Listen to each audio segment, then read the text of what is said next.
The Sacramento County Sheriff's Department has opened a criminal investigation into the death of a California woman who drank too much water. Jennifer Strange drank as much as 2 gallons of water during a radio show stunt to win a popular gaming system. The sheriff is considering filing charges after hearing part of the radio show broadcast.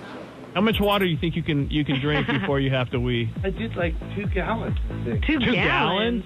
Oh, dude. Can't you get water poisoning and, like, die? Water. Your body is 98% water. Why can't you take in as much water as you want? I don't know. Maybe we should have researched this I don't know. before. I mean, yeah. Maybe they should have researched that more.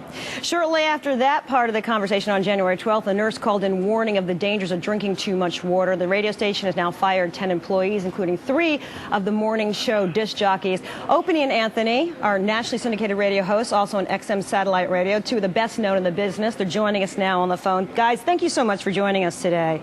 Thanks for having us, Allison. Hey, Opie, so as 2 people who do provocative radio for a living, what did you think when you first heard this story about this woman dying from drinking that much water during this stunt?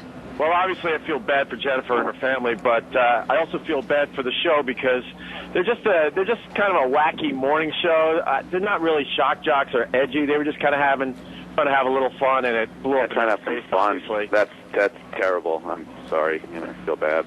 Anthony, what did you think when you first heard this? It was awful. These poor kids of the mother are going to be asked for the rest of their life. How did your parents die? And or your parent die, and they're going to have to come up with this ridiculous story of a radio stunt.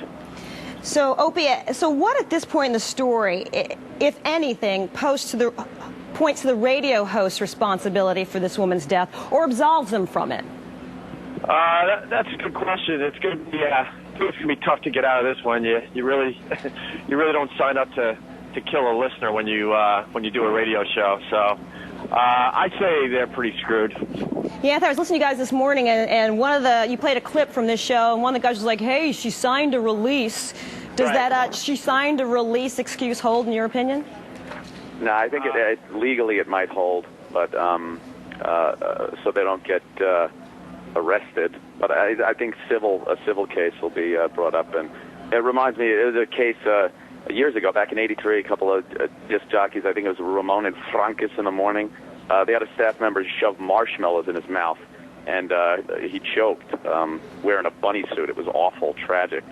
The Nagel families never recovered from that, and I remember they were taken right off the air. So, Opie, it's happened before. It has. Opie, do you think this is going to bring any industry-wide changes, or is this just going to be one of these sad stories that sort of fades from the headlines eventually? No, I think the boss is going to, kind of pretty much wreck it for everybody else. I mean, the bosses in radio in general are beyond scared as it is, and now that we officially have killed the listener out there, I think you're going to hear a lot of really, really boring radio. No one's going to really try to go to the edge or do anything edgy. Well, Anthony, didn't a management maybe say, "Hey, did you talk to a doctor about this or something?" and maybe get some confirmation if this is dangerous or not? So, Anthony, you're throwing it up the food chain a little bit. That management maybe should get involved, or maybe should be held accountable. Yeah, maybe you say, did you talk to a doctor about this or something? Maybe management should have looked into this and seen if it was a little more dangerous than they thought. Opie and Anthony, we really thank you for taking the time to be with us today. Thank you, Allison. Thank you. Allison.